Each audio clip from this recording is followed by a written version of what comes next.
In that regard, I raise questions about what it is that is intended to be achieved when a test is introduced for literacy at grade 6, when childhood learning is a time at which students' literacy should most be impressed upon them, especially in an environment such as this, where language differences exist, where we are operating in a two-language system, and where awareness of that language is critical to the prospects for improving literacy. Is the expectation that it is at the secondary level that the children will be catching up and improving their reading and comprehension at that stage? Certainly, we all know that the secondary school system is meant to prepare students for the world of work. And if they are spending those years catching up, it begs questions about what is the quality of education at the primary level.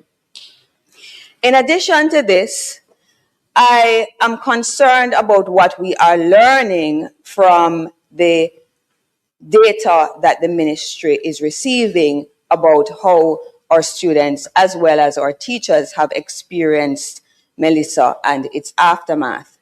At the last sitting where the minister gave us an update, I recommended a collaboration with the Ministry of Culture that would deal with the questions of trauma and put in place a national program of repair incorporating the arts and measures like storytelling and such. You have reiterated today that the arts is deployed in the psychosocial therapy that is being conducted within the schools, and therefore I would like to know, or for you to advise us, what are we learning about the mental health of our children and our teachers, and how exactly are we helping them to recover in that sense? We are all concerned with where education is going, and Melissa has certainly put a spoke in the experiences of schools and of rural communities in particular. But I would hope that in this process, we are also beginning to focus on what is needed within our education system. I see here where there is an emphasis or a change in the emphasis on what will be examined in the PEP examinations, where you are saying that non-essentials are going to be removed and that core is now being centered. What exactly are these non-essentials? Why were they included in the first place? And what does it mean that we can now focus on core? We'd like to know what is core, what is expected from this attention to core, what does it mean in the bigger picture of the quality of education that is being offered in Jamaica. In the future sessions of the Senate, I expect that we will be having debates about what the quality of education is, what education should look like, what is the ethos of education in the society, and how we imagine that we will use the education to build the kind of society that we would all want to live in, including values like respect for each other, respect for our cultural background, our history, and how we can create new knowledges to make us a society that is ready for climate disaster, ready for innovation, ready for creating a Jamaica where people actually want to live. Thank you.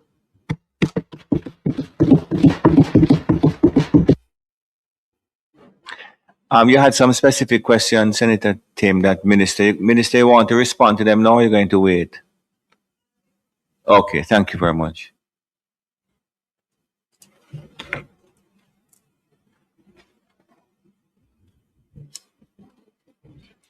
Senator Anderson, you are in your seat, or you're... I am not. I sought permission earlier. Okay, good. Leader. But I've moved again, so should I seek permission again? You don't need it again. You have my permission. All right. Thank you, Senator Tim. Senator Anderson. Sure. Thank you. Thank you, House Leader. Minister, thank you so much for such a comprehensive report. It gave us good insight. I had 3 questions. I noticed you spoke about World Food Program and them helping to assess to restart the school feeding program. I wondered if there was a timeline for them to be ceasing their services and to find out if the program that will be restarted through school feeding will also incorporate families, because I'm assuming that not all the families immediately will be returned to normalcy. The Bridge Initiative, I note you named a definite number of youth, 200 to start. I wondered how they were selected. They have not been.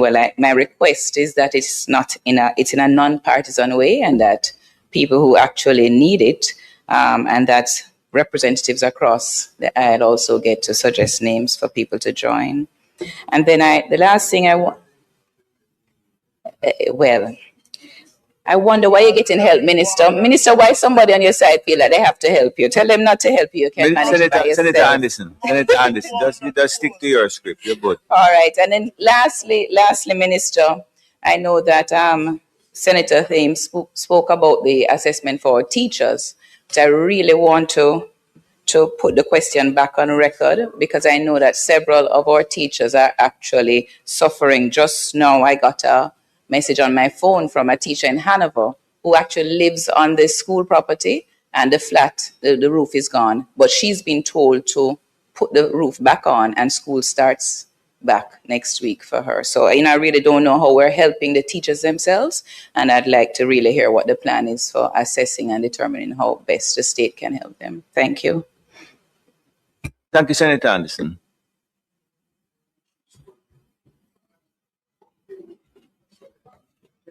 Senator Brown. Senator Brown. Thank you, President. I was wondering why Senator Morgan. I never heard anything, though your ears are I know you don't, and that's why, because I'm hearing. I'm just wondering why he's. It's all right. You go on. You just ask your question, man. You're good to go. Yeah. Minister, I want to join you in thanking UNICEF and the other partners. I note UNICEF is distributing around 300 learning kits, and that is to be in short order. That hasn't been done yet, but they are providing it. Could you indicate to us whether or not, what's the population in which these 300 kits are going to go? Is it the early child education, 24,000? Says 3 into 24,000. 300 into 300. All right, you have to be there.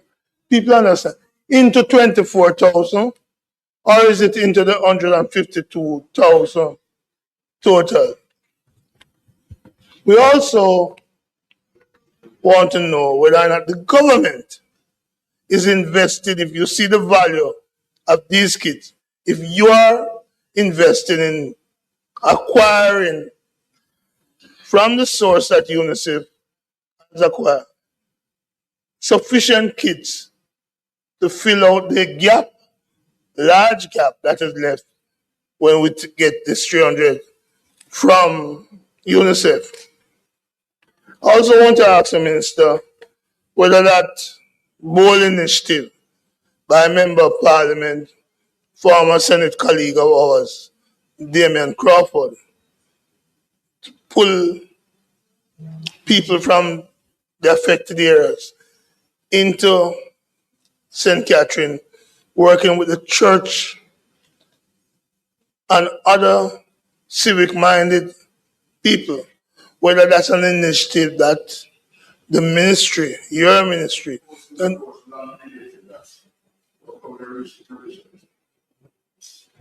is he finished? Does the gas run out of you? Yeah. So, yeah, as the gas run out of So the question,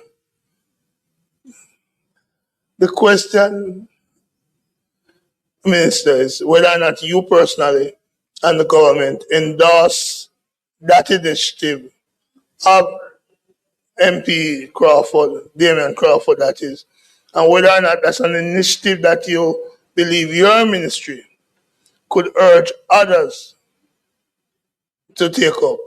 And in that said light, the Adopt a Family approach adopted by MP Dayton Campbell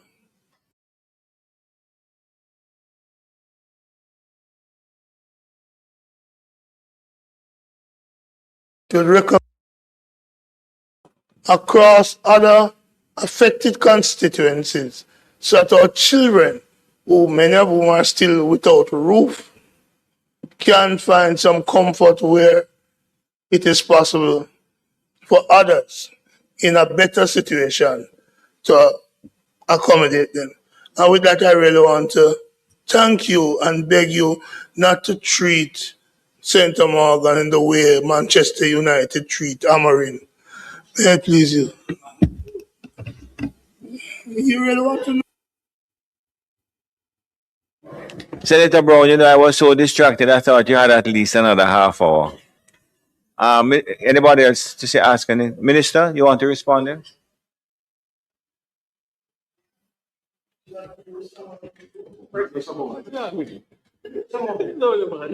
1 minute, Minister. 1 minute, please. Mr. President, Yes. You have a question to ask? yes, for the Minister. Minister, in keeping with the government's commitment to better cater to the education of our nation's children by assisting with transportation to school via the rural bus system, I note the resumption of this important service and the ministry's appeal to the parents to ensure that they sign up their children or ward to the JUTC's card, since the service is intended to be cashless. My question is this: can you give us an update on the general state of response on the part of stakeholders in terms of take-up and ongoing efforts by the ministry to impress upon parents and guardians the importance of signing up and benefiting from this cheaper and safer mode of transportation for our children to and from school? That is the question, Minister. Thank you, Mr. President. What an insightful question, Senator Tavares.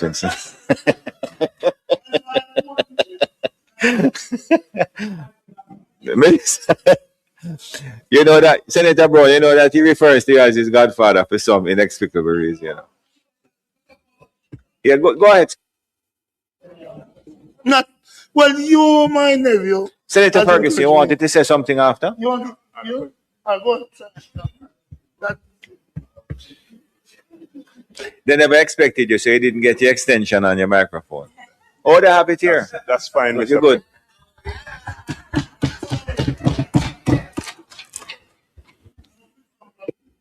Thank you, Mr. President. Minister, very comprehensive report. And I want to join my colleague in commending the ministry for the fact that, you know, teaching and learning is happening in all schools. So a lot has been said about the reopening of schools, but I wondered, Minister, is there any data available re-attendance at schools in the post-Melissa period, and how that compares to what the baseline would have been prior to Melissa? The second question is, naturally, I'm anticipating that there's a difference in attendance, right, particularly in the most affected parishes. What are the specific initiatives that the ministry is pursuing in relation to improving attendance numbers, and what kind of targets have been set, re-attendance, and over what time? Thank you. Thank you, Senator Ferguson. Senator Brown? Okay, thank Minister.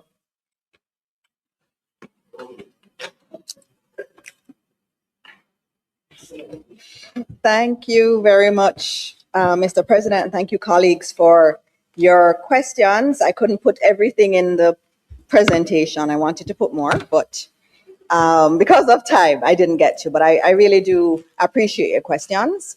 There was a question about support for teachers and what we're doing there. Actually, one of the first things I did when the government started having conversations around reconstruction grants and recovery grants across the system.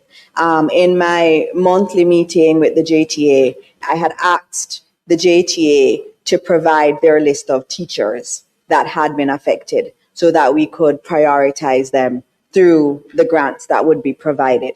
We also had, we have an NHT initiative for those who, all our teachers are NHT contributors, so all of them would qualify for this, where there were grants available from the NHT to all of their contributors to be able to rebuild.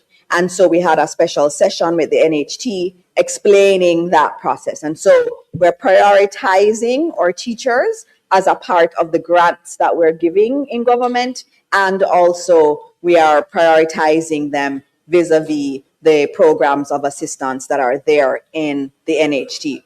We recognize a lot of teachers. And when I go to the schools and I talk to the teachers, they'll tell me I'm here, but my house is destroyed. They are doing a tremendous job. I mean, the kind of strength that our teachers are displaying, they're sitting in front of our students, comforting them when they know at home it's really a terrible situation that they're in, but they're still there taking care of our children. Our teachers have done fantastic. And it is because of that that we are prioritizing them as a part of the support that we are providing from the government of Jamaica. In terms of the quality of learning, that question is one that I also have. It's not perfect.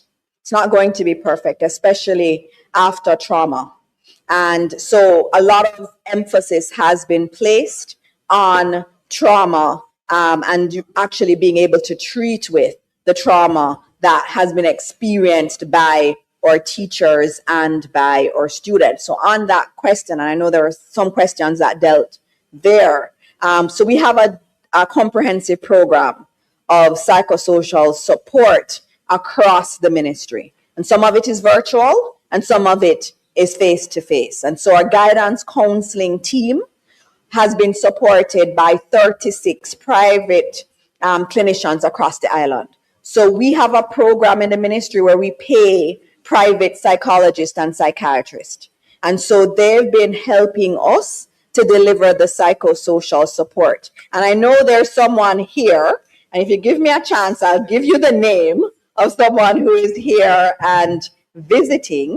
And I'll give you that soon. And it's Maya Yairi, who is here from Israel, and she's here with her group. And she's been doing some of the psychosocial work in addition to these. So we have our guidance counselors, we have our local Jamaican psychologists and psychiatrists. We even have some counselors from churches that have been deployed across the system. And then we have international partners like Early Starters that's been working with us. And so in total, the total I have is 2,086 psychosocial sessions have been facilitated across the system. And we've reached 167 regional staff members, over 4,000 teachers, and over 50,000 students have been reached in these sessions. That's a lot of people that have been reached. We've also made it a priority to also include the parents, because sometimes with trauma, when you're hit with trauma, your children are going through the trauma, you're going through the trauma, it can be overwhelming. And so we've included parents, and to date we've had over 9,700 parents that have taken advantage of this support. And so, as I said, we had the team in the ministry, our guidance counselors and the counselors, but we also got quite a bit of help from the University Hospital of the West Indies. They sent out their teams that are experts in psychiatrics. And then we had UNICEF also doing some of the support. We had donors like Children First as a part of that team, and also the Ministry of Health and Wellness. They have a team of counselors that have been deployed with us. And so a lot of work is going into psychosocial. Last week, I was told that there was a particular school in Westmoreland that had indicated that they need more support. Wherever we hear that, we then just set up a psychosocial session. We ask them what they want. And I've always said to the teachers, in the ministry, we have an idea of what's needed, but you also have to tell us what we need, which is why I'm always happy. I don't feel bad when a school says we need more help, even though we've given help. It's good that they've said it and that they feel safe to say it. And what we do is we provide it the way that they want to receive it, not the way that the ministry wants to deliver it, but how they want it received. In terms of, again, with quality of learning, there was a question about water and electricity. For some of our schools, water rests on electricity. So we're not able to get water back if electricity isn't restored. And that's why the loan to the JPS was so important, because we would not have been able to get electricity restored. When I see electricity restored to some of our water facilities in Westmoreland, really rural areas, it is because of that loan and those teams that have come in. So that was a good thing on our part. And so we expect that by early February, we would have restored electricity to all of the areas that can receive. Because remember, there are some communities where the houses are destroyed. You can't deliver electricity there. But what we've been doing is ensuring that the schools are ready to receive. Even if the rest of the community isn't fully ready to receive electricity, that the schools are ready. And so our schools fall into the timelines that have been given by JPS, which is in February to have electricity restored. On the rotational issue, it's not the best. I want rotations ended as quickly as possible. What we have in terms of different schools, we have different levels of damage. Some schools, you can fix it quickly. Others, it takes long. So our estimate is for some schools, it's 6 months of work. And we have to work around the children at school. We can't not do the work. So we can't not have them at school. So in some instances, it's slower because we have to do the work at night and on weekends.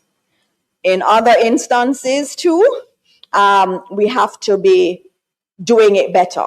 So not putting on the zinc back, but slabbing the roof. Those things take a little bit longer. And so some schools up to 6 months, some 18 months, because some schools is almost like a total rebuild. But what we've been doing is where a school is repaired, and they had tents, for example, we redeploy the tent to another school so that you could lessen the number of students on rotation. But as a part of the rotation system, we have a policy that all exam students must be in school 5 days a week. So if you're doing PEP or you're doing CSEC or CAPE, you are in school 5 days a week. So the rotational system would only apply to students in non-exam years. And so that's very important to note. And that's one way we're trying to ensure that even though we're in this rotational system, that we're actually not disadvantaging our children who are doing exams. In terms of, there was a question about testing as a substitute for education and the literacy timing at grade 6. We already have a grade 4 literacy test. And what we wanted was upon leaving primary school to know where we were. So we know where they are at grade 4, but we also need to know where they are at grade 6. And so I never had a test that told me where the children were in terms of literacy and numeracy. And that's what we're trying to address. Because I've seen many presentations where people take the language arts paper and say, oh, look, those who got mastery, that means that they are literate. And those who didn't, it means they're not literate. It doesn't mean that. The language arts test is testing knowledge of the curriculum, not literacy and numeracy. And so this is something that has been discussed for some time, and we're finally making it happen. There's a question about the mental health of our teachers and students, and that is a concerning thing. There's a lot of trauma there, and a lot of you're seeing the signs of it, and not all of it comes to the fore right away. Sometimes it takes months for that trauma to materialize and to show. And so this work we're doing with the psychosocial work is not a one-off. It has to be done throughout the entire academic year and probably going forward. And so we're very aware of that.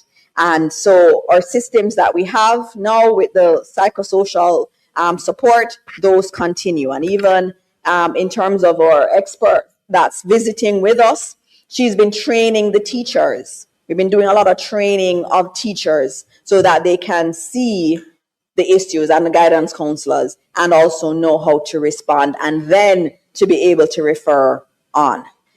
There was expressive arts therapy is very important as a part of this. Dance and music is actually an articulated element of the psychosocial support. Our children love to sing and dance. And so the cultural dimension is actually one of the best ways for us to treat with psychosocial trauma. And so that is very much integrated, and there's actually or expressive arts therapy program which we have, and we have it really documented in terms of how it works in our schools.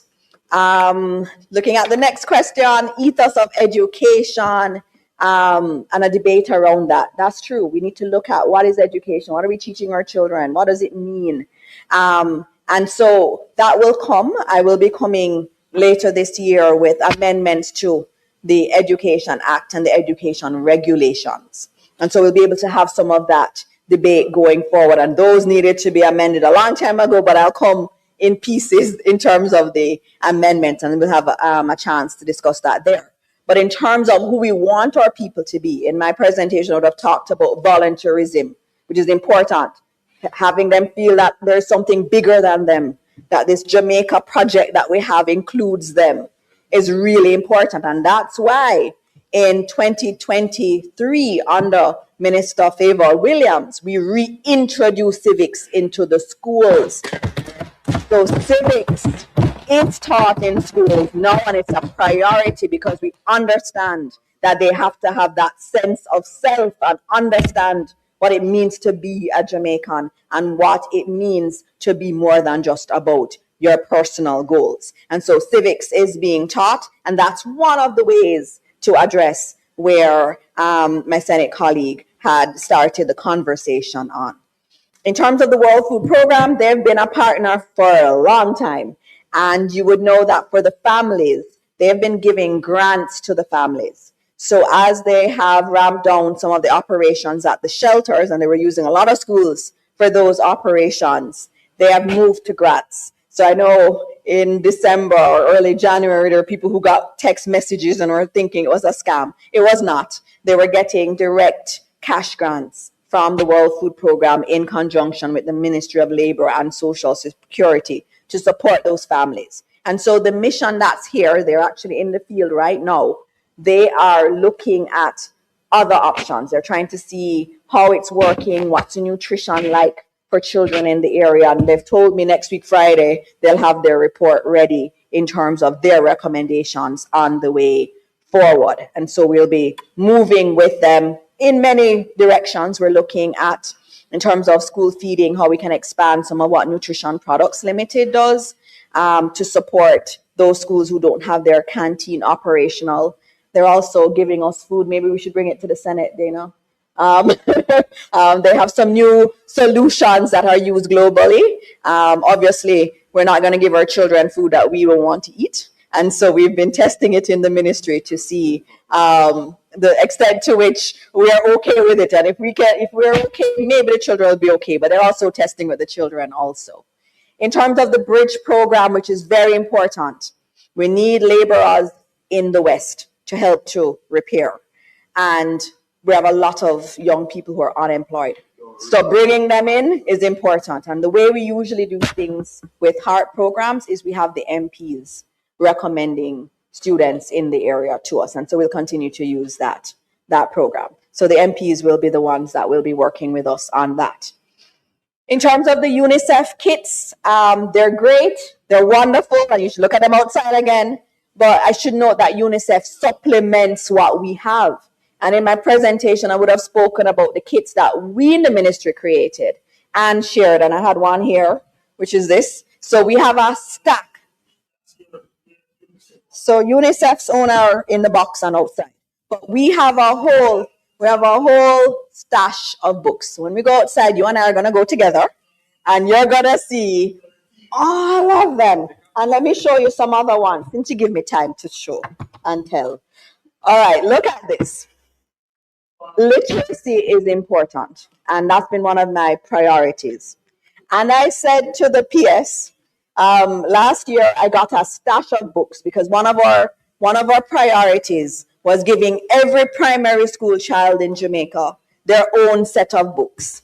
Because the bookshops tell me that the parents come, they buy the books on the list, but they don't buy any reading books for the children. And so a priority was having every child from grade 1 to grade 3 having a stack of books that they could read. And I got them. I took them home the weekend and I read them. And they were nice. But they were wordy. So they were nice for me. But I have children who don't like to read. And what they like are graphic novels. And so I said to the PS, we need graphic novels, especially for the boys. And some of the storylines felt girly. And so I said we needed things that were better for the boys. And so here you have graphic novels for the boys that have been created in the ministry with Jamaicans. Nothing girly in here. And you notice it's about football. We include sports. Anyway, but it is, and in there too, it's not just the boys that are playing sports, it's girls too. Because remember, anything a boy can do, a girl can do. And so, but it does help, almost. But it does help children who don't want the traditional holy words on a paper. And so we thank the media services team across the ministry for being responsive like this and understanding that in order to reach our children, we have to do different things. I don't think they're allowed to clap in the gallery. But I appreciate your clapping. And so we have a kit for every student in the West, Senator Brown. And so what UNICEF does supplements what we have in the ministry. In terms of host schools, and you mentioned MP Crawford and his initiative. And I want to congratulate MP Crawford for following the ministry's directive. I really want to congratulate him because the ministry had announced a host school model, and we actually had it well defined, because you had to make sure that the schools understood their role, that they had other support. And so I should note, Senator Brown, that we have 680 students in host schools across the country. And so we have many schools that have been a part of this program. We have schools like even Campion College. We have schools like Alpha, like Wolmer's. I don't know if Casey has, I should ask if Casey is also on the list. And so there are many schools. And so I applaud MP Crawford for also being a part of the ministry's direction in terms of host schools. It's been tremendously helpful for many of our children to be able to go to these schools. I also have a question on attendance at schools. And that's a good one. And it is something that we collect data each week on attendance. And attendance is down. And this is one of the things we learned from COVID. So when I was out there saying that we need to get the children back in school as quickly as possible, and when I'm saying we need to open, even if it's on a rotational basis, It's because the data shows us that the longer they're out is the higher the likelihood that they will not return. And so what we've been doing is taking the attendance, and each week it goes up, but we have to be deliberate. So our guidance counselors have to be going out into the communities to find the children. So when I go to the schools, the guidance counselors, and I have a conversation around how many children are missing, how many have you been able to reach, and they'll tell you the numbers. They always come with their numbers, and we talk about what is happening with our children. It's especially acute with our teenage boys. And what happens is that they try to go and help their families, and their families, obviously their homes have been destroyed, and they want to help. And so school for them is not important right now. And so what we've been doing is going into the communities, using the churches, our guidance counselors, talking to the families, reiterating the importance of school and coming to school. And so that is one where we're tracking the numbers. I will, in my next presentation, be giving you the numbers to show you where it is, but it is going to be done. It's something that historically we have seen, and that is why anytime there's a disaster, we're going to have to move quickly to bring the children back, because the longer they're out, the more of a problem there is.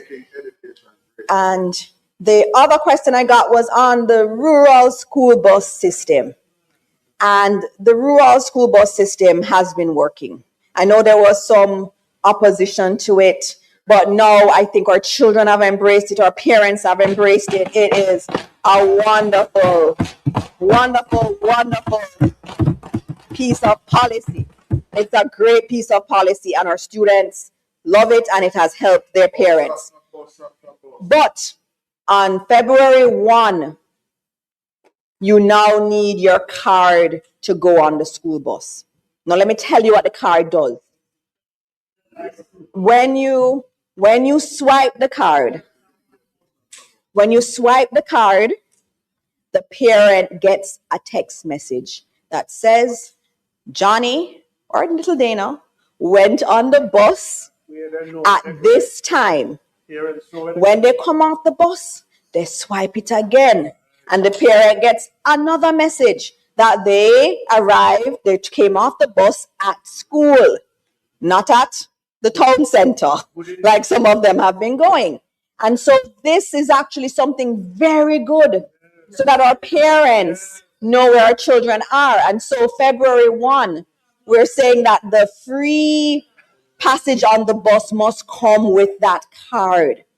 And so what we've been doing is going across the country.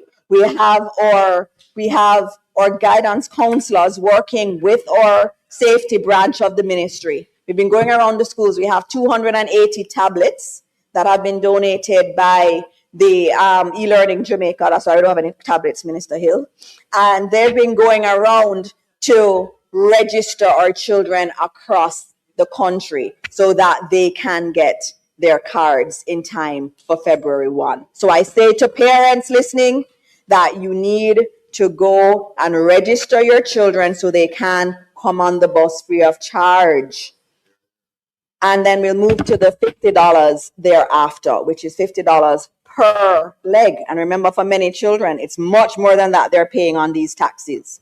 And so that is an important component going forward. And so in terms of, I'm trying to get you the numbers that you had asked for in terms of those who have signed up. It's over 7,000 students have signed up so far. And we know there'll be an avalanche of sign-ups next week as we get closer to the February 1 deadline. I'm also going to look at attendance, which had been asked about. In Region 2, we're at 80% attendance. In Region 3, we're at 82% attendance. In Region 4, 72% attendance. Now, those numbers are not where we want it to be. But guess what? We have the numbers. And that's important because it means that we're tracking it. If we don't measure it, we're not really doing anything towards it. And so each week, we're tracking these numbers, ensuring that they're going up, working with our guidance counselors as they go out into the communities. And so Mr. President, I think I've answered all of the questions that had been asked, and I thank my colleagues for your attention to this and for your support too, going forward.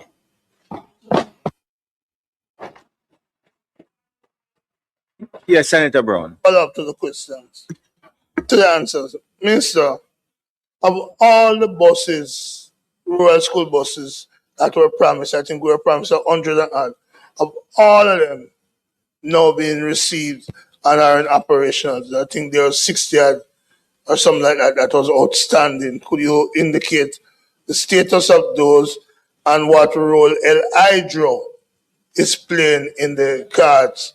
And the final follow-up question is that thank you for, I hope I can get this one for Sander, but this is number one of 2026. What numbers do you expect to be putting out? And this one is for the boys, but in light of the reggae girls, and since girls do play football, and FIFA has been promoting all of us to play the game. All to play the game. You, me, all of us. Is there going to be one in honor of the great Bunny Shaw? The great Bunny Shaw and the reggae girls? And is there going to be one for Sunshine Girls or Net All Queens? So I hope that 2 and 3 and 4 and 5 will reflect those, because I believe when you made the point about girly versus boys, you know that there is an issue with, I'm going down there, you know that there's an issue where the international community have been put in a certain direction. And is this part of the Jamaican resistance to that international push? Minister, you can answer that? Yes. No, I'm not going back down there in the Senator team. Yeah. Senator Brown, I've allowed him, but I'm not going back down there. Senator Tim, is one question you have? You can't follow up, Mr. Brown. Everybody asks question and get the answer already, you know. Senator Tim, I'm going to lean over backwards to facilitate. No, not necessarily, you know, Senator Brown. Go ahead, Senator Tim. To extend the gender question, I would like to know if the ministry is taking measures to disrupt the gender rigidity in our social norms. Certainly, we know that our current norms lead to violence between men and women. And I would like to know whether any measures are being taken, because you have stated that books are too girly, and that you have replaced the girly books with, I guess, books for boys. And then secondly, I also heard you say that you found that the books that were created were too wordy for children. And I wondered whether the ministry was actually engaging experts on age-appropriate material that feeds into how we might encourage a culture of reading in the society, including bringing parents into the reading or expansion of reading process. Thank you very much, Senator Tim. You know, I'm not asking you to deal with the question of the word that you use, girly, because it was used within a particular context of trying to identify and encourage teenage boys into the system. I don't want you to go down that road because it is fraught with danger. You answer the second question from Senator Tim. All right, Mr. President. Mr. President. Mr. President. In terms of the question on buses in operation, that would really have to go to Minister Vaz. I don't have that information right now. If I get it, I will pass it on to you. As I get it, I pass it on to you. In terms of age appropriate reading and the material, we have experts in the ministry that are very well trained in terms of various models, and we also use experts from the university in terms of creating our programs. When you see a book like that, you have literacy experts that are working on it. So you have the design team, you have a team of educators that are highly educated that are working on it. But that issue of inculcating that love of reading from early in our country is one that we've been paying quite a bit of attention to. And that's why giving students books, that they can use and that's theirs is very important, and starting it very early is really important. And as to what Senator Brown has said, that is an example of one of the first ones that we're going to be doing. But of course, we know that the Reggae Girls have been to the World Cup multiple times and have done us very proud. I've gotten the chance to see them play.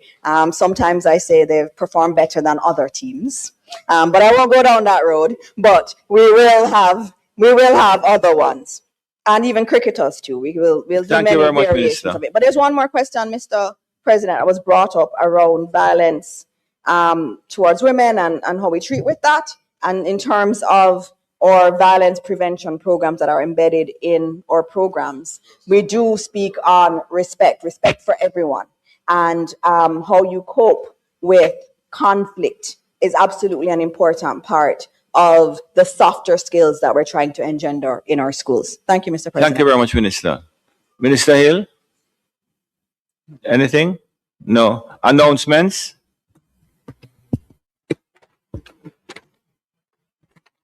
Laid on the table of the Senate are the following: the National Housing Trust Housing Benefits Special Selection Juno Crescent Housing Project Order 2025 under the National Housing Trust Act.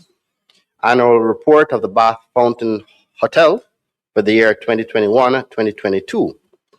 Annual report and audited financial statements of the Montego Bay Convention Center for the financial year 2021-2022. Annual report and audited financial statements of the Jamaica Promotions Corporation's JAMPRO for the year 2023-2024. Auditor General's Department Annual Report 2025. Auditor General's Department Performance Audit Report, Ensuring Value for Money in Public Health Procurement at the University Hospital of the West Indies. Independent Commission of Investigation, Second Quarterly Report 2025, April to June 2025. Independent Commission of Investigation, Third Quarterly Report 2025, July to September 2025. Integrity Commission's Investigation Report into concerns that Ms. Sashna Fuller, a securities analyst employed to the Financial Services Commission, failed to file her statutory declarations with the Commission for the year 2023, contrary to law. Integrity Commission's Investigation Report into concerns that Ms. Tamika Afflick, a securities analyst employed to the Financial Services Commission, failed to file her statutory declarations with the Commission for the year 2023, contrary to law. Annual report and audited financial statements of the Women's Center of Jamaica Foundation for the financial year 2017-2018. Report on the appropriation account, head 5,000 recurrent Auditor General's Department for the financial year 2023-2024, and its related ministry paper numbered 1 of 2026 titled Certified Appropriation Accounts, head 5,000, Auditor General's Department for the financial year 2023-2024, and Auditor General's Department Appropriation Account 2023-2024, head 5,000 recurrent. Thank you. Thank you very much. Bills brought from the Honorable House of Representatives. Petitions, papers, reports from committees, notices of motions given orally, questions and answers to questions, motions that may be made at the commencement of public business requiring notice, motions relating to the sitting of the Senate, motions for leave to introduce bills, the presentation of bills without the leave of the Senate first obtained. Public business, Minister Hill.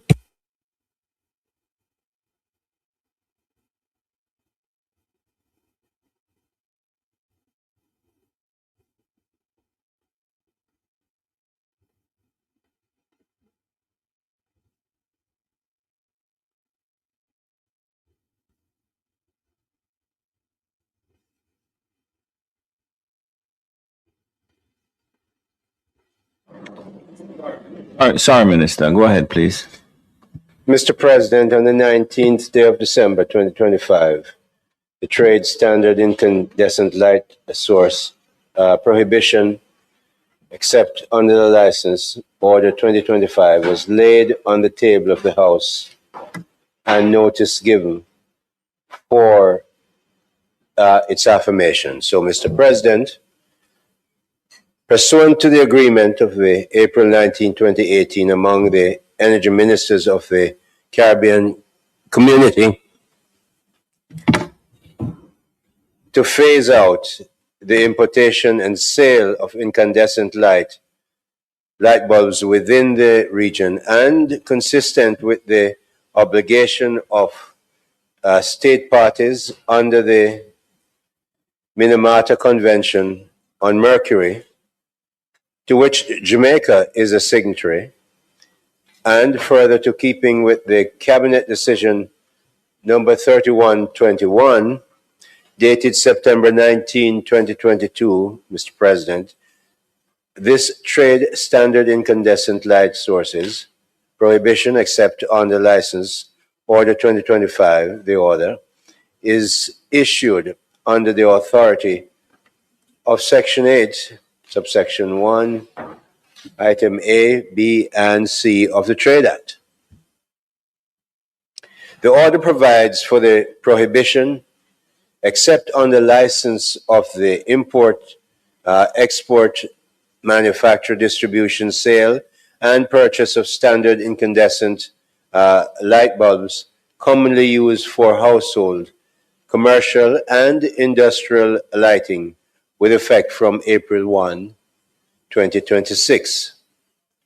The order is made pursuant to the Trade Act, the Act, specifically Section 8, subsection 1, item A, B, and C, which empowers the minister to A, prohibit absolutely the importation of exportation of goods or any class or description of good from or to any country. B, prohibit such import or export except under a license granted by the minister. And C, regulate the distribution, purchase, or sale of goods or any class of description of goods. Consequently, Mr. President, the order is being promulgated in keeping with the Section 10, subsection 1, and Section 10, subsection 2 of the Act, and is subject to affirmative resolution of Parliament. The objects of the order are to facilitate the phase out inefficient lighting technologies, support national energy conservation initiatives, align Jamaica's trade regulations with sustainable environmental goals, and enable a controlled and limited use of incandescent light sources where no suitable alternative exists.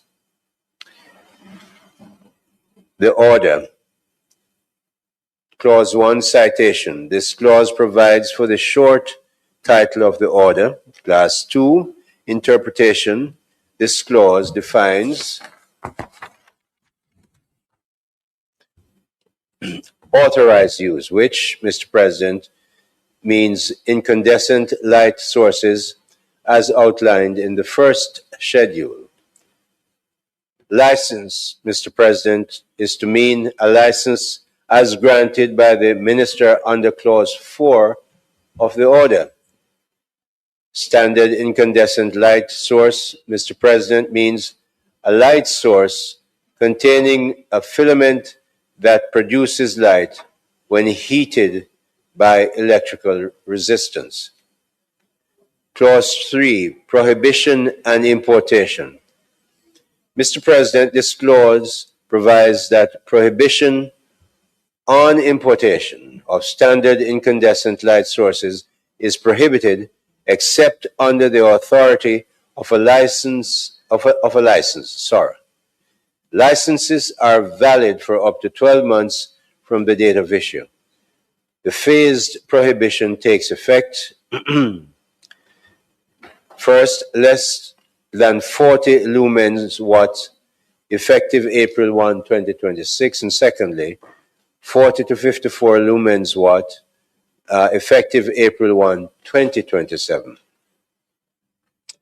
Clause 4, Mr. President, deals with the licensing conditions. This clause provides that the minister may grant a license if satisfied that the use falls within the first schedule. Applicant must apply in writing using a form provided in the fourth schedule. Clause 5, Mr. President, deals with restriction on sale. This clause prohibits sale of imported standard incandescent light source if the seller has reason to believe they will be used for unauthorized purposes. Clause 6, Mr. President, deals with offenses and penalties.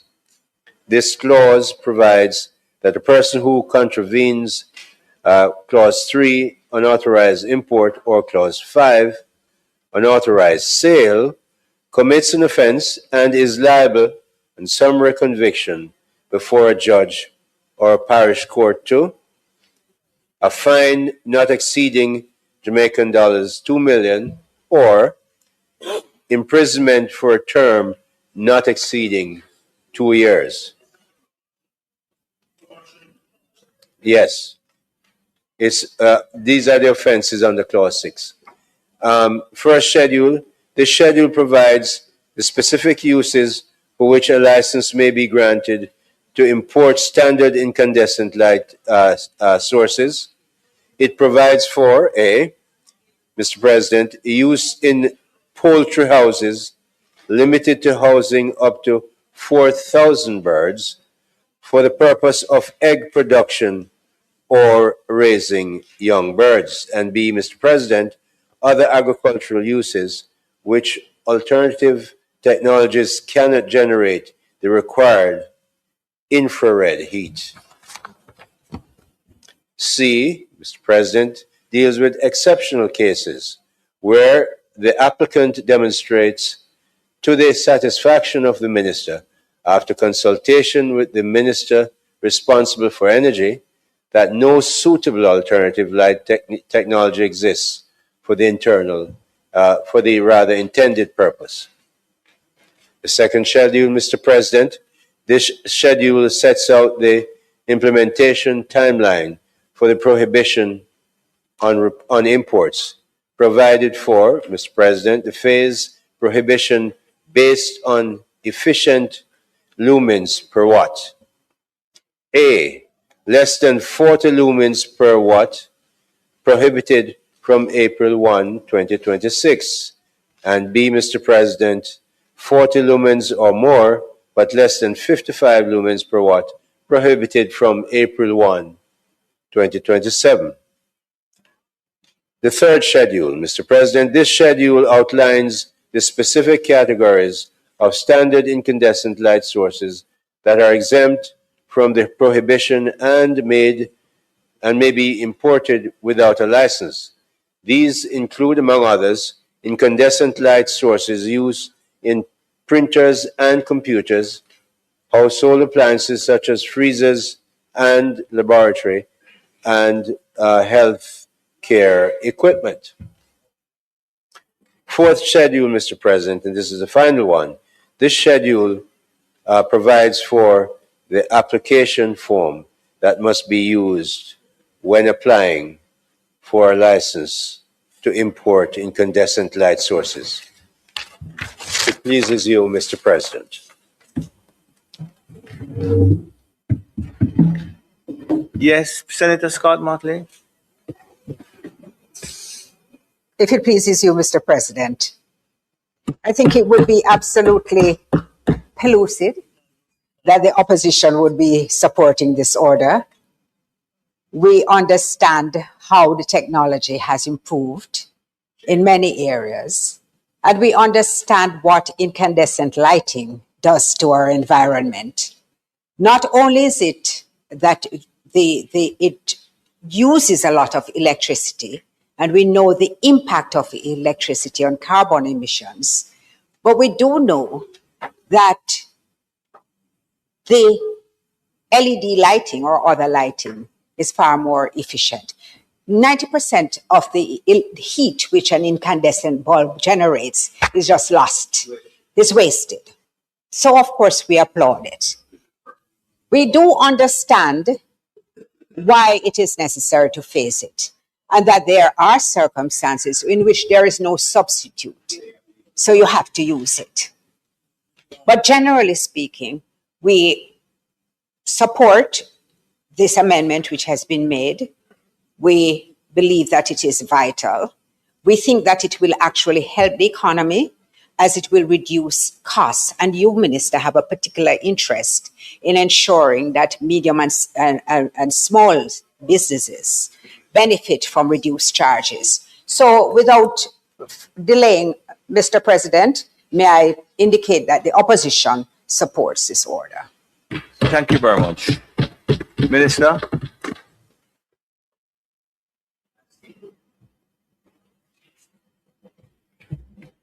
I seek affirmation of the order, Mr. President. Thank you very much, members. The minister is seeking the motion, the approval of the motion, notice of which was given on the 19th day of December and dealt with today.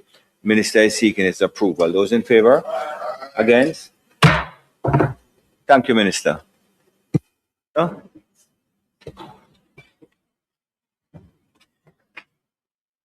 Mr. President, earlier the Senate leader indicated that the debate on the Jamaica Promotions Corporation bill would commence today. Further to deliberations with my team, we have decided not to proceed with the debate today of the bill, and we will do it at a later date. Thank you very much. No, I should say, Minister. No, it's not. No, Minister Hill and Leader Scott Motley. I should have had a word with you before. There are some housekeeping matters that I have to do, and they are not at this time ready. I'm going to request that we rise and have lunch until 2:00. I would just need a what? I'm sorry, we're going to deal with it now. If you just give me 5 minutes and we'll deal with it. And I'm not going to rise. I'm always afraid when you say that, Senator, bro.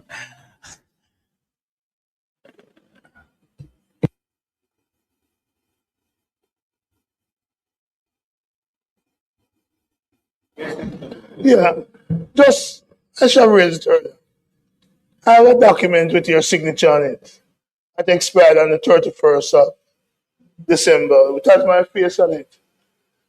And I don't think any of the senators have received a new ID. So I just raised that because... Mr. Cohen? Yeah. You can respond to Senator Brown. No, you don't have to do it publicly. I'll deal with it afterwards. Minister. No, he's going to talk to you afterwards. Yeah. Minister? Mr. President, thank you. Mr. President, might I ask for recommittal of bills brought from the Honorable House of Representatives and for recommittal of notices of motion given orally? Members would have heard the request of the minister. Those in favor? Go ahead, Minister, please. I beg your pardon? Yes. Go ahead, please, Minister. Go ahead, Minister. Please respond to bills brought from the Honorable House of Representatives.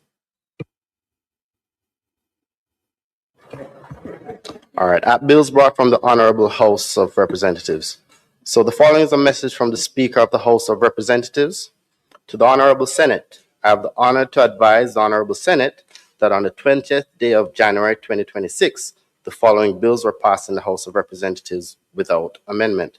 An act to amend the Financial Investigations Division Act and an act to amend the Financial Administration and Audit Act. This message is from the Most Honorable Juliet Holness, Speaker of the House of Representatives.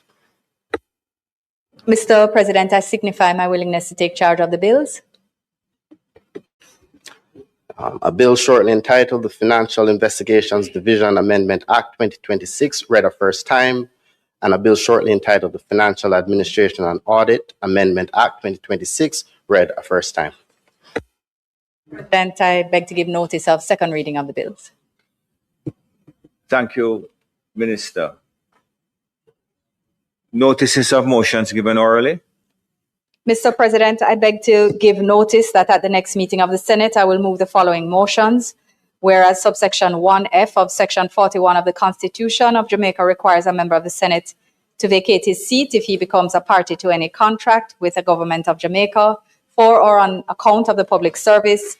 And whereas Senator Cavan Gale is an industrial relations consultant who may from time to time enter into contracts with the government of Jamaica and its affiliated agencies, be it resolved that this Honorable Senate, pursuant to subsection 1F1 of section 41 of the Constitution of Jamaica, and in recognition of him having disclosed his interests, exempt the said senator from vacating his seat for reasons as aforesaid. Mr. President, I further beg to give notice that at a later stage today, I will move for suspension of the standing orders to enable me to take this motion. Mr. President, I also beg to give notice that at the next meeting of the Senate, I will move the following motions. One, be it resolved that this Honorable Senate appoints a select committee comprising the following members: Senator Dr. the Honorable Dana Morris Dixon, Senator Shireen Golding, and Senator Donna Scott Motley, to sit jointly with a similar committee as appointed by the House of Representatives to consider and report its findings to this Honorable Senate on an act to facilitate the implementation of child diversion in the criminal justice system and for connected matters. Secondly, be it resolved that this Honorable Senate appoints a select committee comprising the following members: Senator Cavan Gale, Senator Rosemary Bennett Cooper, Senator Marlon Morgan, Senator Alan Bernard, to sit jointly with, sorry, are we missing a member from your side on this? To sit jointly with a similar committee as appointed by the House of Representatives to consider and report its findings to this Honorable Senate on Green Paper number 1 of 2025, the National Policy for Culture, Entertainment, and the Creative Economy 2025 to 2035.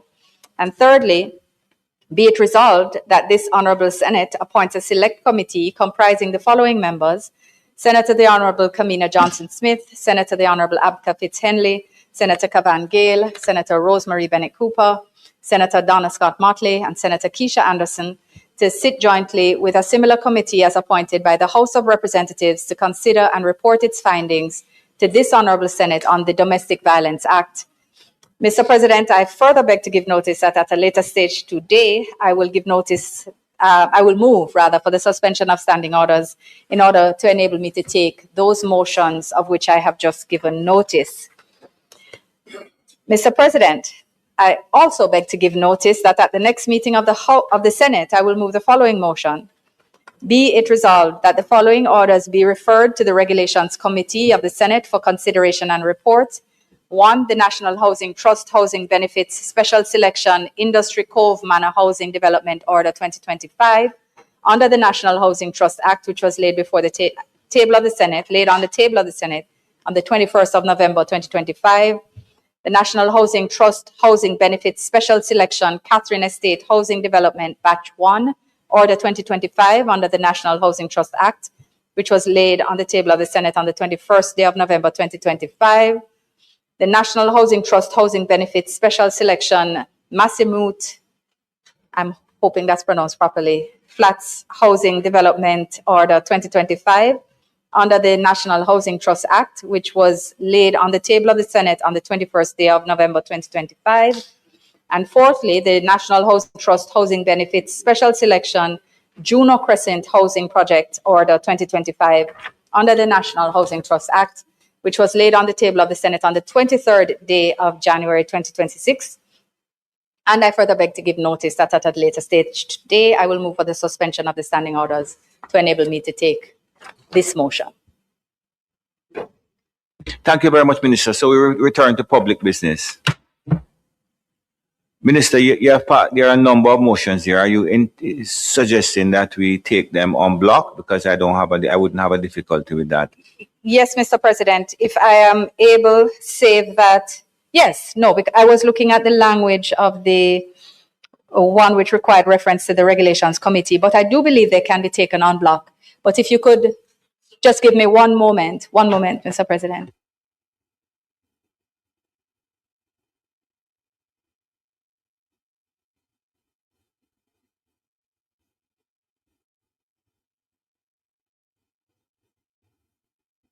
So there's an amendment to one of the motions. So do we need to return to? We can, I believe, can do it at on public moving the business. motion, we can Just add indicate it that. and then, right. Okay, thank So you we very won't much. take them on block then. I will take that one and then we take the others on block. Take that amendment and then take everything on block. So right. there's an amendment, Agreed. or an addition is the correct phrase, An addition. to one of the motions. Yes. And would you just indicate what that addition is? Thank you, Mr. President. This is the motion in respect of the consideration and reporting on the Green Paper number 01/2025, the National Policy for Culture, Entertainment and the Creative Economy 2025 to 2035, in respect of which we would add Senator Mazike Thame as a member of that committee, to be proposed in the motion of which, in respect of which standing orders have been suspended. And your request is now to? No, that has been done. No, my request is now. What? Yes, okay. Let me just, I'm going to, members would have heard the amendment. That is to say, the addition of Senator Thame to the particular committee. Those in favor? Against? Okay, Minister, you can go and put the motions on block now, Thank you, please. Mr. President. Mr. President, having suspended standing orders to allow me to take this, to take these motions, or rather, I'm now moving the motion for suspending the standing orders to allow me to take the motion. Members would have heard the question. Those in favor? Against? Go ahead, Minister. Thank you, Mr. President. Standing orders having been suspended, may I ask that the motions of which I've given notice be approved? Thank you. Members would have heard the question. Those in favor? Aye. Against? Minister. Thank you, Mr. President. Mr. President, I understand there has been robust discussion and debate this morning. I am so advised. I want to thank colleagues for their kind indulgence in my absence, and thank them for their contribution to national debate and for the engagement on the issues which will inform further debate, and to indicate that there is no intention to do any further business today, and ask for adjournment for a date to be fixed. Thank you very much. Just before we do so, as I think every member would now be aware, I would like to encourage members of the Senate to make every effort to attend the Commonwealth Parliamentary Association post-election seminar, which is to take place next week, Wednesday, January the 23rd, through to Friday, January 30th, from 9 to 4 p.m. each day. This seminar promises to be highly informative and a practical experience covering key areas such as leadership development, effective engaging in parliamentary procedure, and strengthening collaboration with the Clerks Committee and the wider parliamentary staff to improve efficiency and effectiveness of our work. Now, we are privileged to welcome a distinguished group of presenters from the Commonwealth Parliamentary Association, Parley Americas, and members from the parliaments of Trinidad and Tobago, St. Lucia, Canada, and as far as the United Kingdom. This will be an excellent opportunity for learning, exchange, and professional growth. And I strongly encourage all members to participate fully, if possible. And it would be very unfortunate if the Commonwealth Parliamentary Association, with whom we have a tremendous collaboration, and No, may I put this in it. It would be very unfortunate if people, the Commonwealth Parliamentary Association, were to come and put on this seminar, and very few of us are in attendance. I don't know what the response from the House is, but I can tell you that only one member of the Senate so far has filled out the required form, and that person has 2 E's in the name. So, especially the newer members, I'm beseeching you.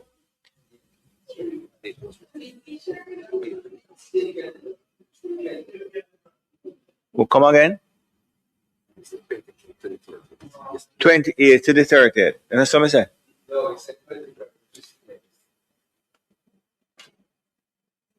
Well, rest assured, I read what they give me, So it's the 20th. It says next week Wednesday. Listener, it's next week Wednesday, Thursday, and Friday. The Senate is likely to sit on Friday, but you could always, if there's something important for you to attend on that day, you shuffle and make sure we maintain a quorum here. But as I said, it would be unfortunate for these people to be coming from so far, and there's only one member fill out the form. It don't look good. So I'm beseeching you, especially those who are here for the first time, try and make the effort. And if you can't even come for the entire day, come in the morning and spend some time, if at all possible. Any questions on that? Senator Brown. With us, what arrangements would be made for the Friday when, if indeed we are sitting next week, one would imagine members, even if they are first-time members, would want to be present in their sitting of the Senate. Yes, well, we will be sitting in this chamber. Alternative arrangements will be made for the conference to continue elsewhere on the building. Yes, Senator Brown. Since I'm not one of the younger ones, but I need to ask on their behalf, will those sessions be treated as a sitting of the Senate? Yes. It would be. I understand what you are saying, and the answer I is... know you are. You went to JC.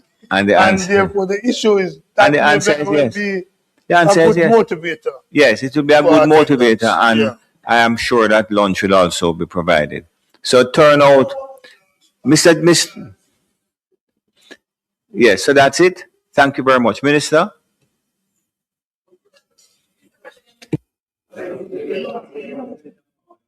It's a good question.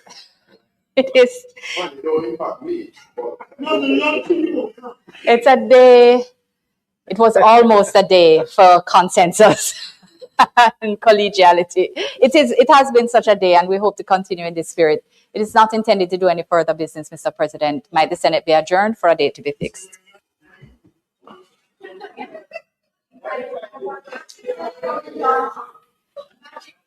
Members would have heard the question. Those in favor? This Honorable Senate now stands adjourned for a date to be fixed.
yourself for fighting chance. Award approved helmets. A message from the Road Safety Unit in the Ministry of Transport and Mining. Since 1962, we've proudly charted our course. But did you know Jamaica's head of state is still the British monarch? That means officially, our highest constitutional authority is not Jamaican. Becoming a republic is the next step in deepening Jamaica's constitutional sovereignty. It means replacing the British monarch with a Jamaican president as head of state. In 2024, the Republic Bill was tabled in Parliament, a major move in the reform process of the Jamaican Constitution.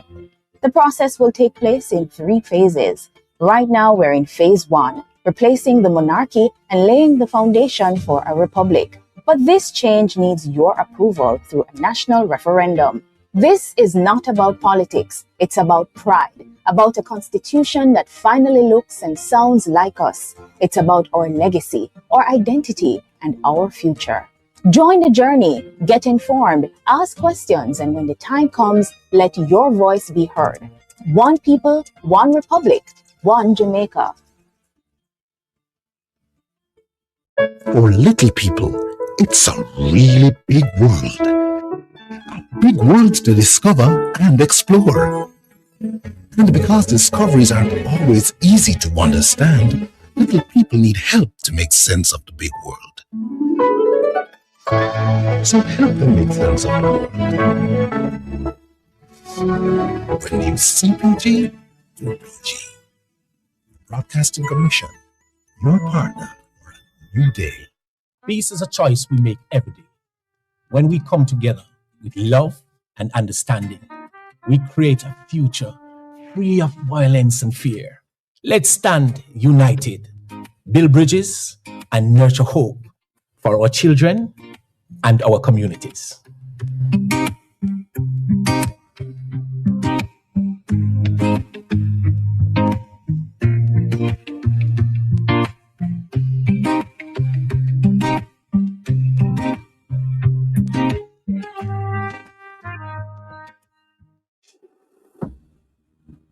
Join the conversation focusing on Jamaica's development. Tune in to the post-cabinet press briefings, Wednesdays live at 9 a.m. with a rebroadcast at 9 p.m. right here on PBCJ, the People's Station. Diabetes is high glucose level in the bloodstream. In Jamaica, we have 236,200 people living with diabetes that are known. It's a chronic illness, therefore it's not curable, sad to say, but it can be controlled through proper monitoring such as dieting, exercise, medication, the checking of the glucose level, and consultation with your physician. It is our duty to give care to patients that are diabetic. Whether you're a member or non-member, you can see our consultations. We have a wide range of services that we offer to patients, such as diet plan, our diabetes education, also to teach patients about diabetes, how to monitor themselves and to manage diabetes, to check their blood glucose level, and how to treat themselves. At the DHA, we have our Life for a Child program that's for patients 0 to 25. What we offer to them is free insulin, free Lancet, free blood sugar machine, also education and support group for them.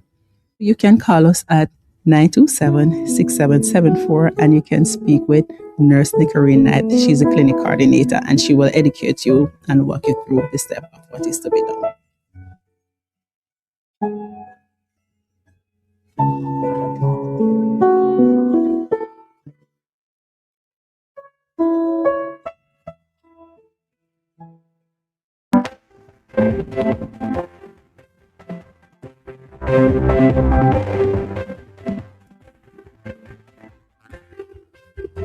For our credit report tip of the day, the end of the year has a way of stirring up every emotion at once.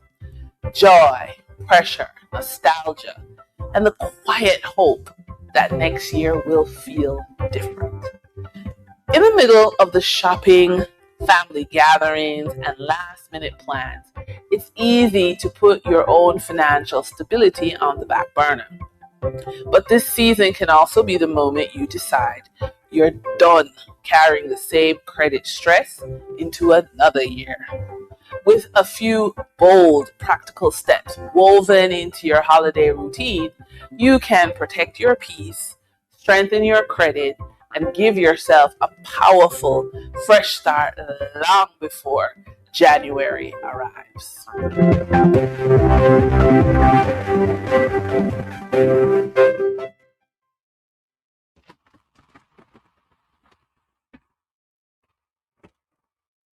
When the storm rages and the world feels shaken, remember our strength lies in unity. It's in coming together, sharing hope, and standing shoulder to shoulder that we find resilience. Every act of kindness, every word of encouragement builds a brighter tomorrow. We are stronger as one. Our courage, compassion, and hope will light the way forward. Together we rise. Together we rebuild. Because hope is never lost when we stand united. Because we are stronger together.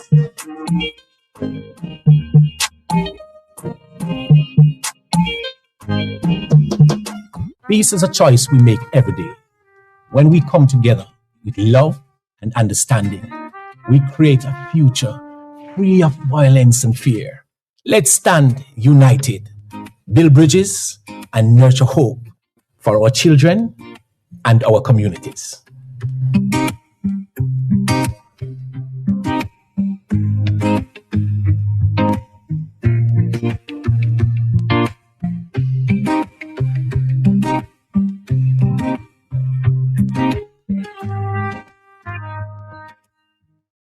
Since 1962, we've proudly charted our course. But did you know Jamaica's head of state is still the British monarch? That means officially our highest constitutional authority is not Jamaican.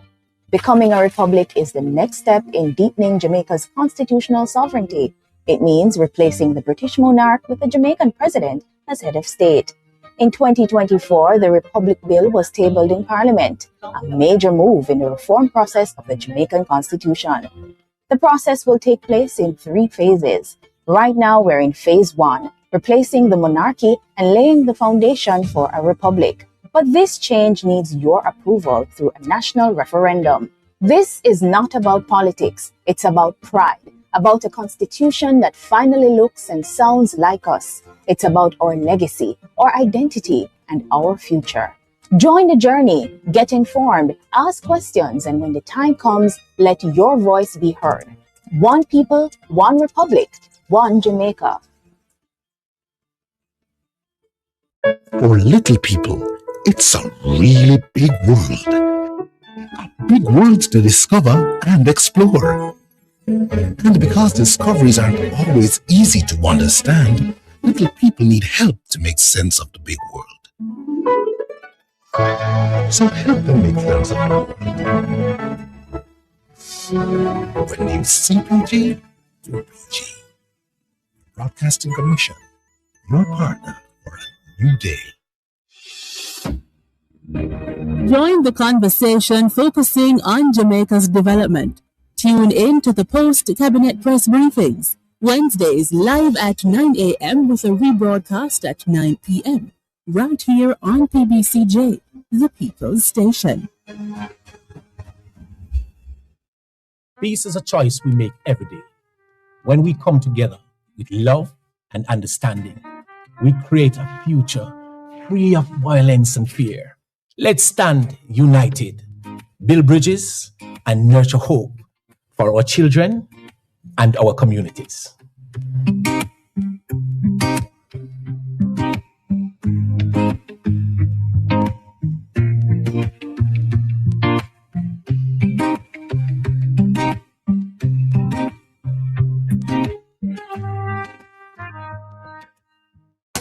This story is being written for all Jamaicans. The Ministry of Economic Growth and Job Creation is on a mission to transform lives.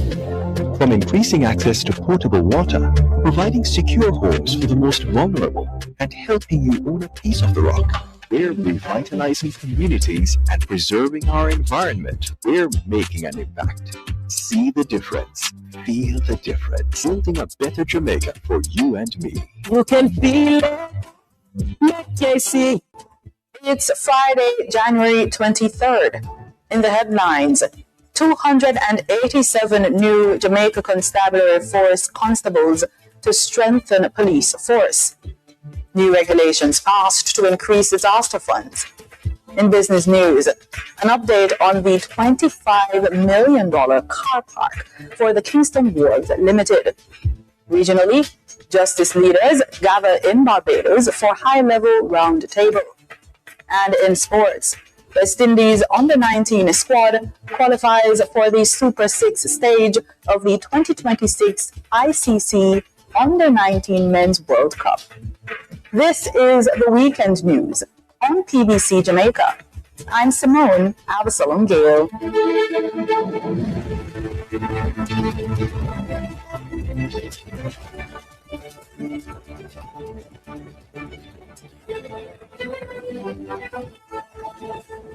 The police force is set to have more boots on the ground, with 287 new constables from batches 161 and 162. The recruits were presented at a passing out parade and awards ceremony at the National Police College of Jamaica in Twickenham Park, St. Catherine, this week. Addressing the graduates, Prime Minister Dr. Andrew Holness described them as ambassadors of the law. Today marks a milestone not only in your lives, but in the life of our nation. You stand here at attention in uniform as the newest ambassadors of law, order, and public trust.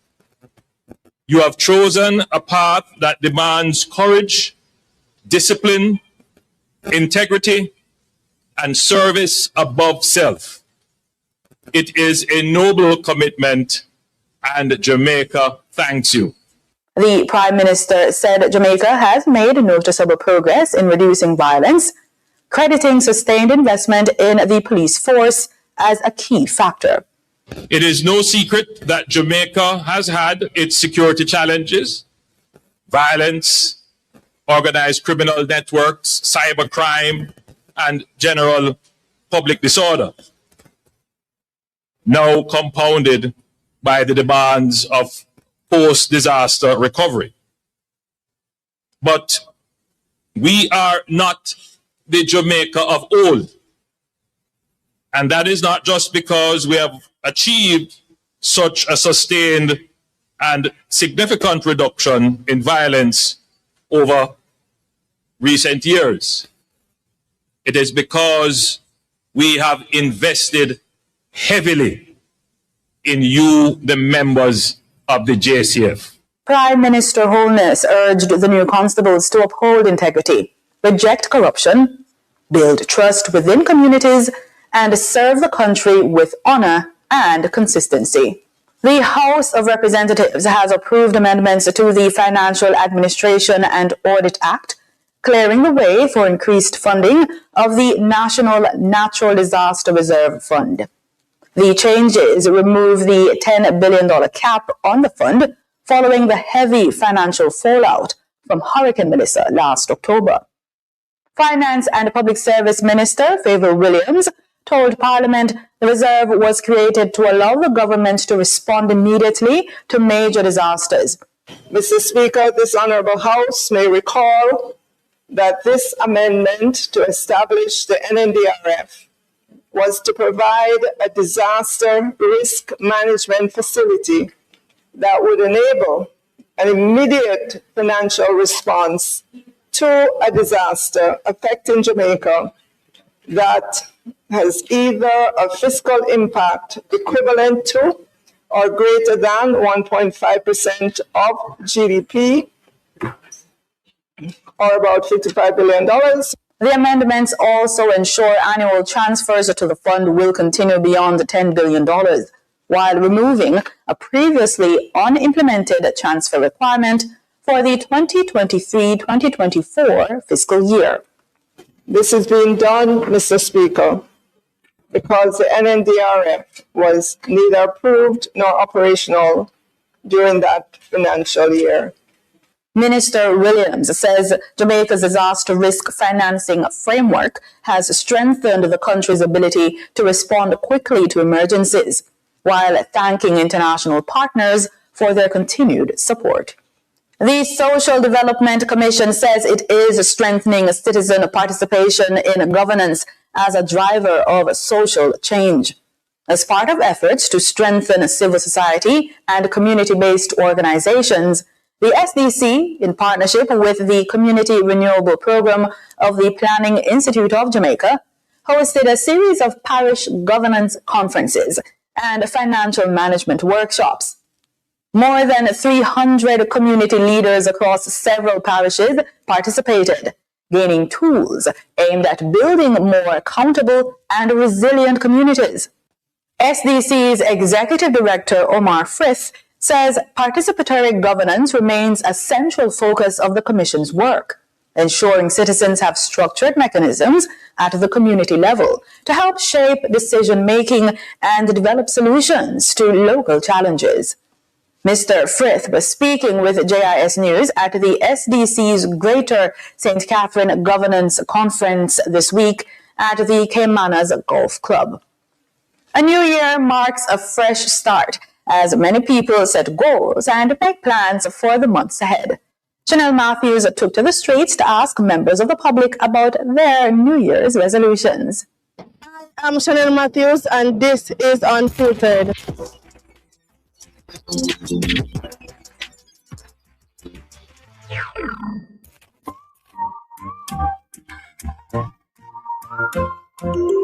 As we embark on a new year, we're asking members of the public to share their New Year resolutions or even their personal goals.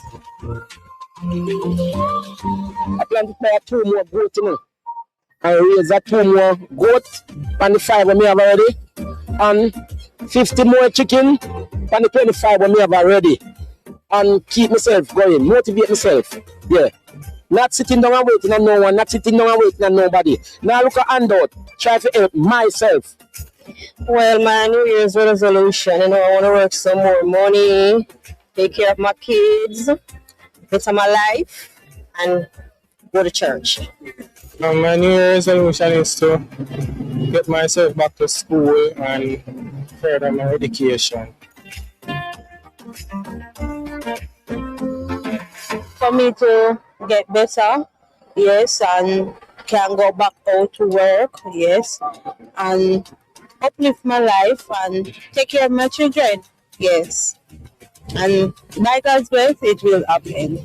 Sit back, relax, eat up some food, have fun, Probably I'll go to the country for my sister and stuff like that, and do all the thing and thing, Yeah, just like that.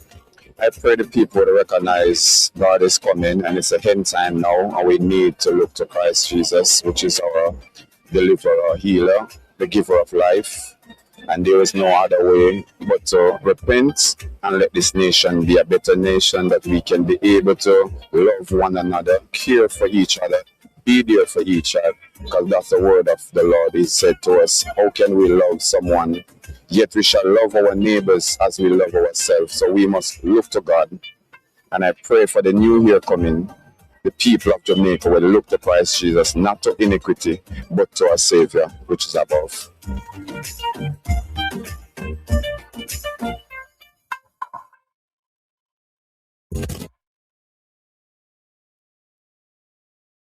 Time now for the business report with Denise Williams.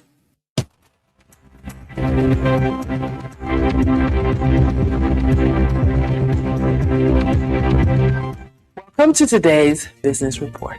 I'm Denise Williams, bringing you the development shaping market, capital access, and business decision making across Jamaica and the region.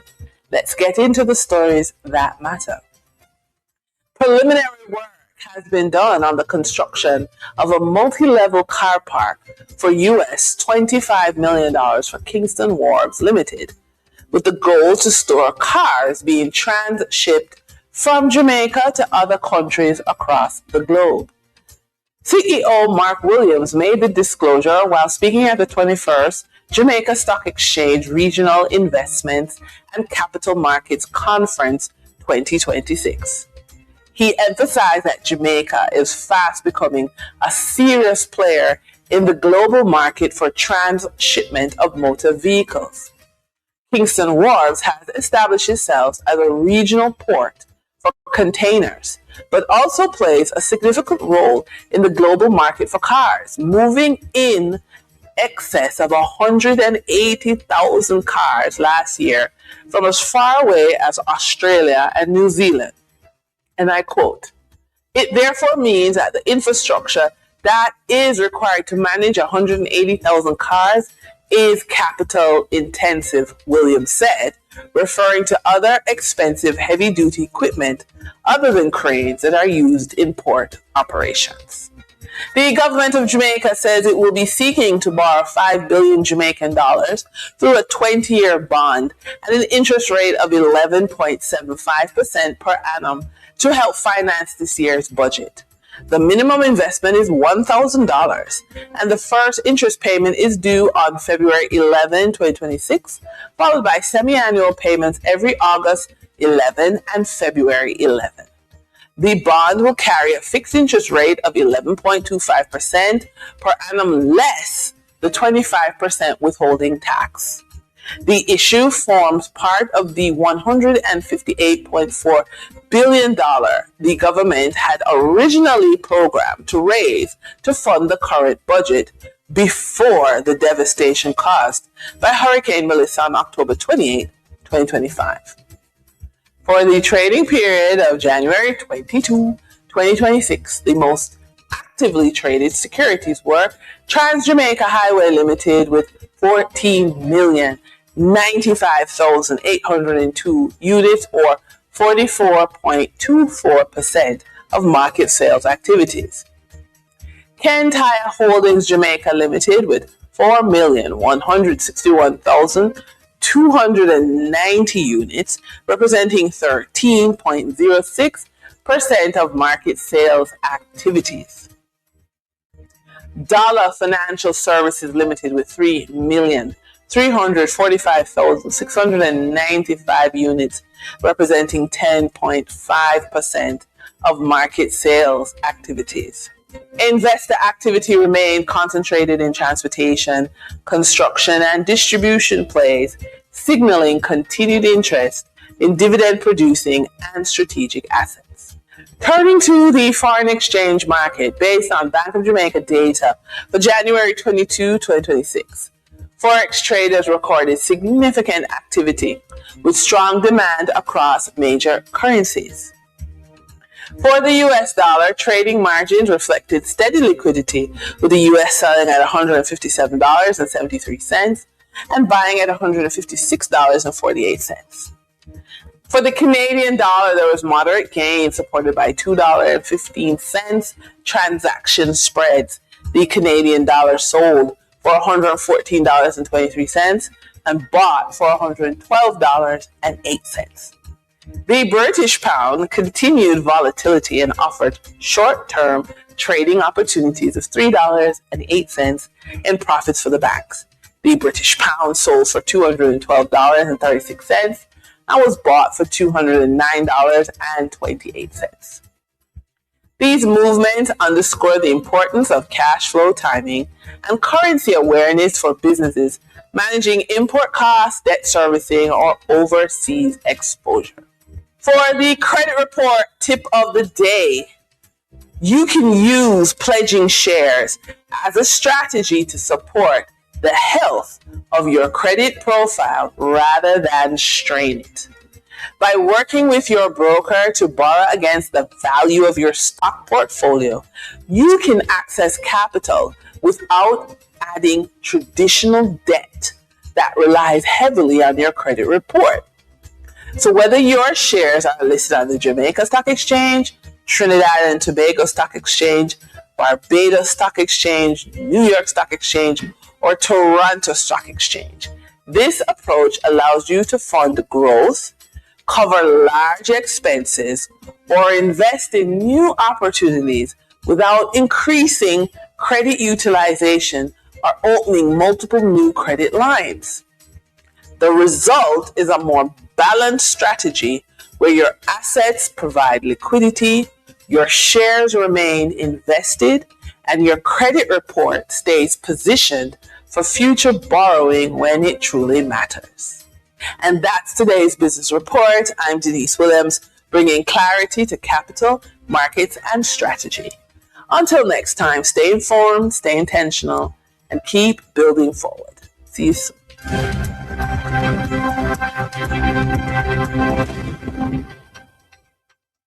In regional news, Caribbean attorneys general and justice sector leaders are gathered in Barbados for a high-level regional roundtable focus on strengthening justice systems across the region. The two-day meeting is being held under the PACE Justice Program, implemented by the United Nations Development Program in partnership with the European Union. CBC News' Deanza Roberts was there and filed this report. Justice systems across the Caribbean are under pressure, from rising transnational crime to growing case backlogs and public demand for fairness and transparency. Those realities are driving discussions at this regional justice reform roundtable in Barbados. Delivering opening remarks, resident representative of UNDP to Barbados and the Eastern Caribbean, Limna El-Tayeb, said justice and democracy are being tested globally. We're in a world where justice, fairness, transparency, and democracy are tested. And I truly believe that this decade and possibly the next decade, those qualities are going to be the centerpiece of what makes us and breaks us as individual nations, as regions, and as a global community. She described the roundtable as the cornerstone of the PACE Justice Project, now entering its final year, stressing that justice reform is no longer optional. Today, more than ever again, working across borders becomes even more important. We know that challenges no longer are within one jurisdiction or state. We know that crimes no longer sit in one jurisdiction or state. Ambassador of the European Union to Barbados and Ambassador designate to the Eastern Caribbean states, Her Excellency Fiona Ramsey, used the forum to reaffirm the EU's long-term commitment to justice reform in the Caribbean. She also encouraged participants to have open discussions and confront the issues at hand. As you begin your discussions today, I encourage you to use this forum for open and practical and forward-looking exchanges in terms of frank and honest discussion about the challenges and perhaps the challenges to come, which we find even difficult to envisage in terms of how quickly the digital space, for example, is evolving. Attorney General Dale Marshall stressed the need for regional collaboration, noting that the region faces similar challenges. He says there is no need to reinvent the wheel. For too many years, we have approached our challenges in an insular and siloed way, when in truth and in fact, because of the commonality, not just of our heritage, but because of the commonality of our challenges, we really ought to be pooling our efforts, whether those efforts are in terms of intellect, in terms of processes, in terms of institutions. Over the next 2 days, discussions will focus on gang-related crime, witness protection, legal aid, defense capacity, and reducing case backlogs, all with the aim of delivering faster, fairer justice for Caribbean citizens. The roundtable continues throughout tomorrow, with outcomes expected to shape justice reform efforts across the region in 2026 and beyond. Deanza Roberts, CBC News. In Trinidad and Tobago, Cabinet has approved the registration of all undocumented immigrants in Trinidad and Tobago, with the process set to begin on Friday, January 30. Minister of Homeland Security, Roger Alexander, is warning that failure to register will result in immediate deportation as the government moves to strengthen accountability, improve national security, and curb crime.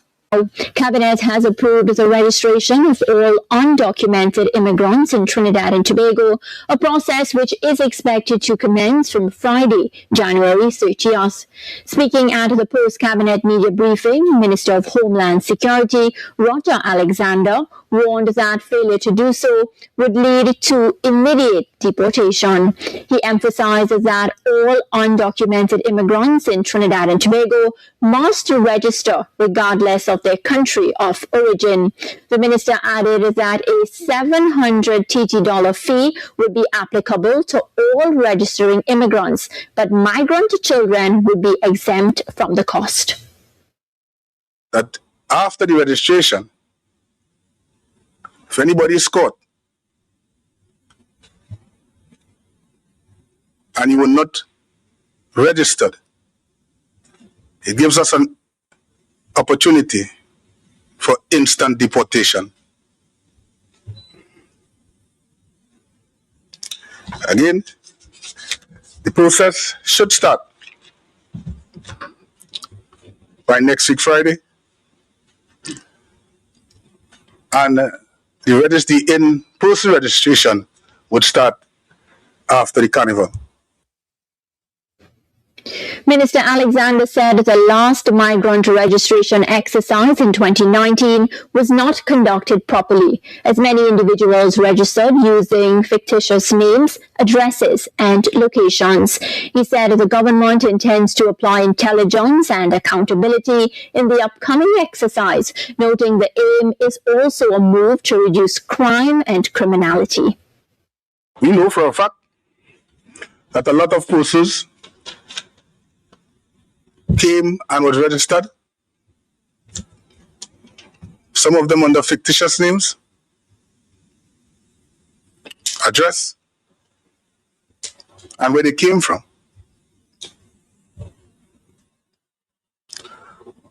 This government intends to do things differently.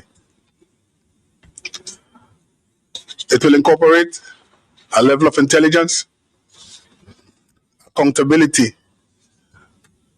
and most of all, we will understand from every angle who we are dealing with. The United States' decision to suspend immigrant visa processing of dozens of nations has triggered widespread debate and uncertainty throughout the Caribbean. Prime Minister of St. Lucia, Philip J. Pierre, has addressed the issue, calling on citizens to maintain their resilience while he champions a national agenda focused on sustainability and innovation. Queries and concerns remain following the United States' freeze on processing immigrant visas for 75 nations, which means applications from people who intend to migrate to work and live in the U.S. from these territories have been put on hold. Why is Trump doing that? Because you're doing this and that. No. Trump is in the best interest of America. While some critics argue that domestic policies and political programs triggered the inclusion of St. Lucia and neighboring Caribbean nations on the list, Prime Minister Philip J. Pierre refuted such claims. Instead, he emphasized the official justification from the United States regarding its current immigration crackdown, which prioritizes American national security and domestic interests. For 74 other countries, Jamaica has not got a single investment program. Jamaica has got a single investment. Barbados has got a single investment. St. Vincent has got a single investment program. 4 other countries, 74 other countries, 74 other countries have not the same program. 74 others, not in St. Lucia. I mean, 74 other countries. I don't know. I cannot tell you what's in the thoughts of the government of the United States. They haven't told me what they said in the statement that we put out because of the welfare situation. They thought that too many people will come in as immigrants to deal and be on welfare. That's the only reason I have. That's the only reason I can tell you. That's the only reason that they gave. I don't know. If anybody knows better, tell me. That's the reason they gave for the 74 other countries. That because these countries, their citizens use the welfare system or what's that effect too much, so they had to clamp down on the immigrant visas. That's the reason they gave. Any other reason, I don't know. Despite the anxiety and disappointment caused by the United States' rigid immigration policy affecting 75 nations and individuals chasing the American dream, Prime Minister Pierre is calling for St. Lucians to maintain a forward-looking outlook. He urged the public to prioritize innovation and find inspiration in their country's enduring legacy of strength. The point of sustainability, using what we have to depend less on any market. We are self-sufficient in chicken, in eggs. We're self-sufficient. We grow in that. These are things we can control. What we must do as a country, instead of speculating or complaining or lying down and die, we have to be innovative. We have to be resilient. We have to work together with each other. You understand? We have to stop the idea of lying down and die, or the idea of playing the blame game, and let us use our intelligence. Let us use our history. We have a history of resilience. Furthermore, Pierre is calling on all citizens to work collectively in the best interest of the island. I want us to be optimistic, and let's move forward with confidence as a strong, vibrant people. Of course, there are difficulties. Of course, there are obstacles. Of course, difficult. But we are strong, vibrant people. We are the country that produced Derek Walker and Sir Arthur Lewis. We are the country that produced Julian Alfred, Dan Sammy, Rick Wayne. We are a country that produced these people. We are a country that produced George Charles and John Compton. We produce these people. So now all of a sudden have all these people disappeared and all, and we find ourselves in a situation where we die, boy, because of this, and they're going to die, and this. No, let's move on. The Prime Minister added that the focus must remain on unity, adaptability, and the island's national interest as St. Lucia charts its course through these shifting global realities. Solange Alfred, HTS News Force. In sports, we look to cricket. West Indies under-19 squad qualified for the Super 6 stage of the 2026 ICC Under-19 Men's World Cup with a hard-fought but impressive 55-run win over South Africa in their third and final Group D game in Namibia. As a result, the regional side finished second in the group with 4 points from their 3 group games. After their opening day victory over Tanzania and subsequent loss to Afghanistan. In the Super 6 stage, the top 3 teams from Group A and D will be combined into one group, while the top 3 teams from Group B and C will constitute the second group.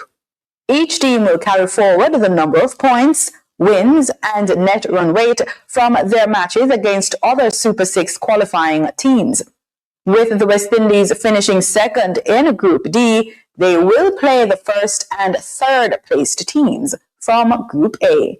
And that's it for the weekend news. Have a pleasant one.